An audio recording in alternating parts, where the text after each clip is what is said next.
Miks sa kirjutasid raamatu Südametammide taga?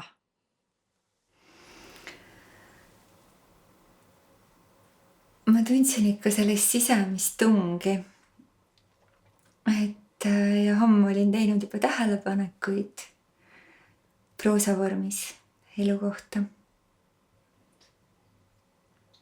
Selles teoses on hästi kirev tegelaste ring ja seal on tuntud nimesid, vähem tuntuid.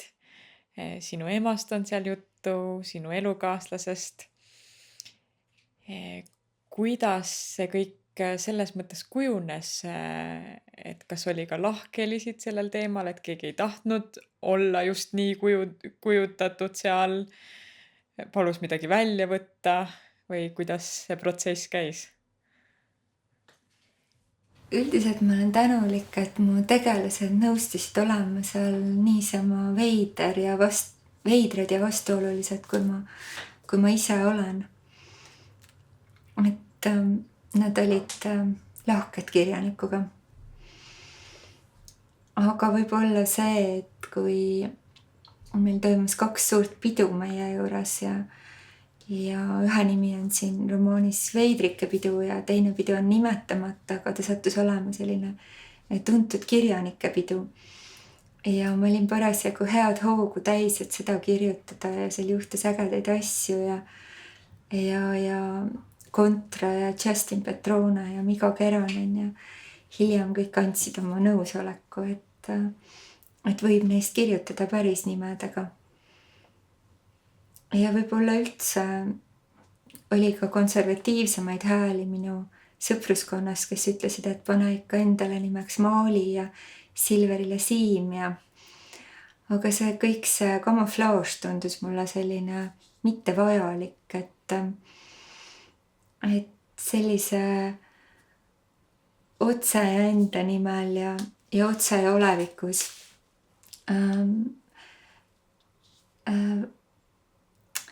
sellise kirjandusliku võimalusena. See tundus mulle kõige toredam. Aga kas on ennast ära tundnud või mingeid vihjeid leidnud ka need inimesed, keda ei ole otse nimepidi seal nimetatud?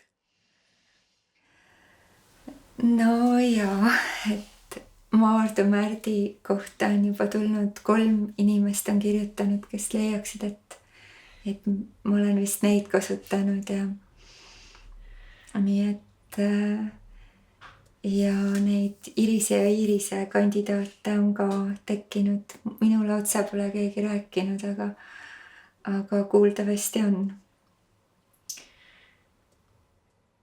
Selles raamatus sa avad palju erinevaid minasid ja rolle iseendas. Seal on aasta ema, seal on loominguline jumalanna, seal on fuuria, seal on luhalt leitud naine. Kuidas sa leiad tasakaalu nende rollide vahel niimoodi tantsiskledes? Kuidas sa terveks jääd selle juures? Eks sellest see romaani tõukajõud vist oli ka, et ega see kerge ei ole ja ma olen sünni poolest kaasa saanud ikka sellise unistava ja igatseva ja luulelise loomuse ja vahel ka melanhoolse. Nii et see Silveri sangviinilisus ja minu kohati melanhoolsus, et need ilmselt moodustavad sellise naljaka koosluse, et see raamat kusagil vist süngeks ei lähe, et inimestelt on tulnud tagasisidet, et on selline rõõmus romaan ja võib-olla sihukest kujutlusvõimet õhutav ja keegi ütles veel midagi kena just hiljuti, siis ma kohe mõtlesin, et jätan meelde, aga juba läks meelest ära. Et jaa. Kui me luulelisusest rääkisime, kuivõrd luuletamine ja romaani kirjutamine sarnanevad või erinevad? Põhimõtteliselt minu jaoks väga ei erine. et ma olen näinud kõigi oma luuletuskogudega sama palju vaeva. Ja neid on olnud sama tore kirjutada enamasti. Aga selles mõttes erineb, et saab kirjutada seda luuletuseni jõudmise teed, mis mõnikord on ju sügava luuletuseni jõudmine võib samas olla naljakas ja absurdne ja traagiline ja koomiline kõik kokku. Nii et neid teid, kuidas jõuda millegi sügavani, millega jääd rahule ja hing on rahul. Neid on siin palju, siin raamatus. Ja uusi luuletusi ka. Aga mis on tõetabletid ja kust neid saab?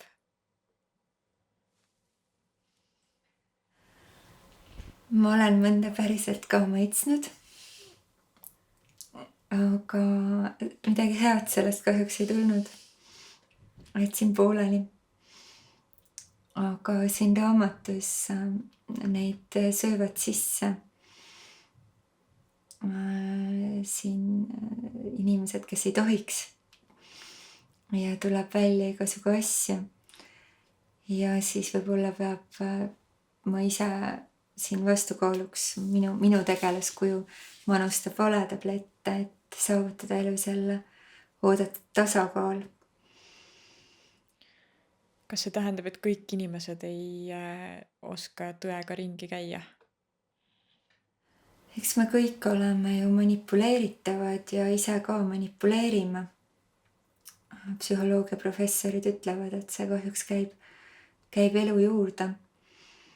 Aga huvitav on ju see, et mis see tõde on ja mis see tõde meie maskide all on ja mis seal südametammide taga kobrutab ja keeb ja mis tahab ilmsiks saada, sealhulgas tõde.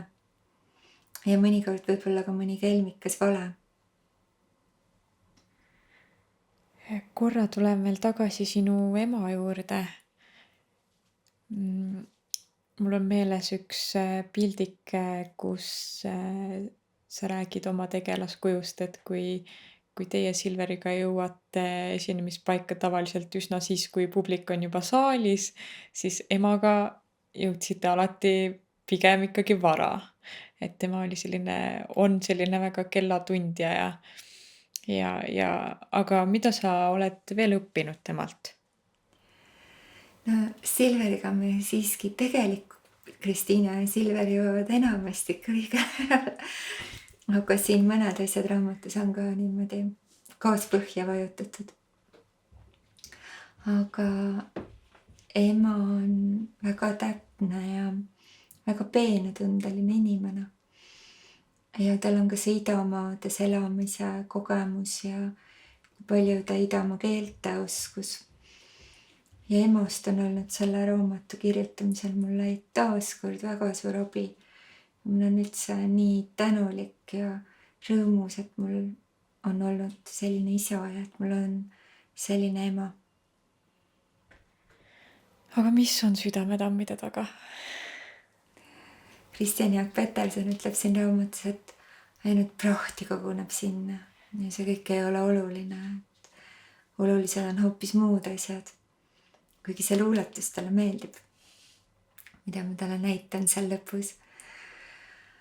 Aga ma arvan, et igal inimesel on omad tabud ja tammid ja oluline on ikka neid teada ja püüda tundma õppida, et mida me varjame, mida me väldime, mida me tagasi hoiame. Et seda raamatut kirjutades ma nägin sellega vaeva. Käisin ka psühhoterapeudi juures mitu aastat. Et osata ikka enda üle nalja teha. Ja rahvana on meil ka südametammid ja kollektiivne alateadvus. Sinna tammide taha koguneb ka huvitavaid asju ja need purskuvad vahetevahel välja. Nii tarkused kui rumalused. Aga kuulame natukene, mis seal tammide taga keeb ja kohiseb.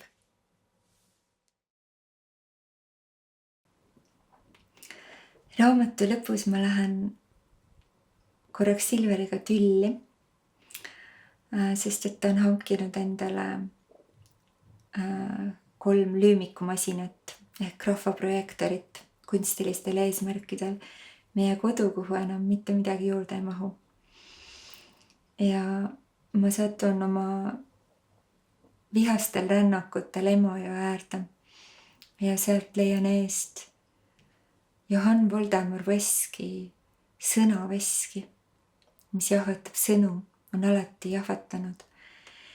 Ja äkki ilmub mu kõrvale teab kust ka Kristjan Jaak Peterson. Vaatan meie peegeldusi Emajõe mustavas vees, 2 kõhetut kuju kalda peal konutamas. Tunnen äkitselt, et ma pole üksi, pole seda kunagi olnudki. Mõtlen, et ta on minust poole noorem, ometi 200 aastat vanem. Või on temagi minusugune, 4 miljoni aastane. Mu haruharvad sõbrad läbi halli aja, kirjutas Kristjan Jaak. Kas minagi võiksin olla üks nende seast? Enne kui aru saan, on mees mu märkmikusse pilgu heitnud. Südame tammide taga, pomiseb ta. Ma tean neid tamme. Ainult prahti koguneb sinna. Mis prahti? Omas ajas püüavad kõik kombekad olla, kaasteelistega hästi läbi saada. Paljud kardavad silma paista. Ükskord paiskad oma tõed välja ja need pahisevad koos tulvaveega üle tammida. Aga kas need sinu tõed on siis veel ehituskõlblikud palgid või juba läbi vettinud roikad? Paari suhet nii ei ehita, vastan mina. Armastuse kohta käivad need samad loodusseadused, ütleb Kristjan Jaak. Sinu tõde jääb sinu tõeks. Alati kriibib see kedagi, mõnd teist jälle aitab edasi, mis pärast sa kodust jalga lasid. Kui tõed põrkuvad, on mul raske ühes tükis püsida. Minu arvates armastab Silver asju rohkem kui mind, ent tema arvates ei armasta ma teda piisavalt, kui ei armasta tema asju. Kui tahad tõde kuulda, siis ma vihkan asju. Mitte ainult tema omi, vaid üleüldse. Ma vihkan seda orjust, mis matab meid, naisi, asjade alla. Põhimõtteliselt pole me Silveriga kumbki mingid pedandid. Lõputu koristamine ja korra pärast nägelemine on meie mõlema meelest tüütu ja väiklane. Kristjan Jaak hakkab korraga köhima. Millest sa räägid? See pole tähtis. See on täielik praht. Selle maa keel. Veskitammide taga. Saksad sülgasid sinna sisse. Selle maa keel. Meie lauluallikas. Vene vägi veeres. Tsaari saabas sõtkus. See keel ei sure, ei valgu luhale laiali, kuni maarahva laulikud köhivad tõde nagu verd.